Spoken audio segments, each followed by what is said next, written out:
Hey everyone, Rabbitearsblog here, and this is my third movie review. You have seen my reviews on The Nightmare Before Christmas and Pinocchio and the Emperor of the Night. Well, now I'm reviewing The Velveteen Rabbit. Now, you're probably wondering which version I am talking about, since there are like billions of versions of this story. I mean, come on, who has not heard of this story before? Anyways, the version that was released in 2009 and was created by Feature Films for Families. If you haven't heard of this movie before, then it's alright, because I don't think this movie was shown in theaters. Or maybe it was, but I'm not so sure. So I'll just give a brief little summary on this film. Basically, this film is about a young boy named Toby who has to spend Christmas with his grouchy grandmother. And when Toby starts exploring his grandmother's attic, he spots a present from his deceased mother, and he realizes that the present is a Velveteen Rabbit. It turns out that the Velveteen Rabbit is no ordinary toy rabbit, as it takes Toby on all kinds of adventures in his imagination. Sounds odd, doesn't it? Well, it was really hard describing this film because even I didn't understand what was going on in this movie. Okay, so here are a few positive things about this movie. One thing I did like about this movie was the storyline between Toby and his grandmother, as it first started off as a negative relationship, as Toby's grandmother did not want anything to do with Toby at first. But then they started bonding as the film went on, so that was something I really enjoyed. Another thing I liked about this film is the 2D animated sequence with the Velveteen Rabbit and Toby.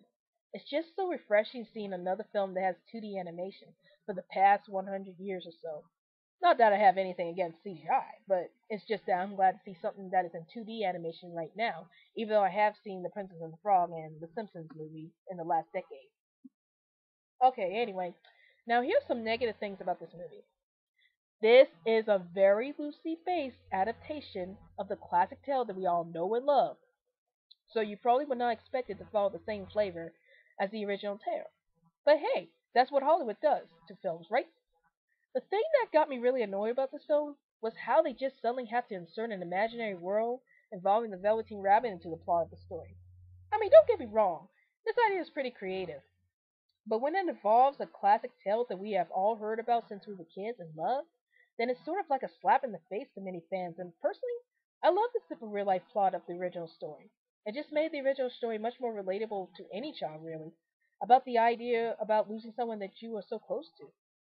In this film, however, when Toby entered the imaginary world with the Velveteen Rabbit, it just made the characters less relatable, and it felt like it was being overdone. Also, the characters were not that memorable. Well, maybe except for Toby and his grandmother, but that's about the only characters I actually cared about in this film.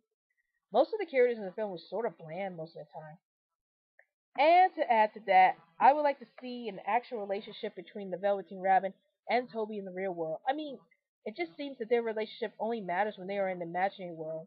And what made the book so special in the first place was the fact that we were able to see a relationship between Toby, well, the boy in the book, and the Velveteen Rabbit in real life.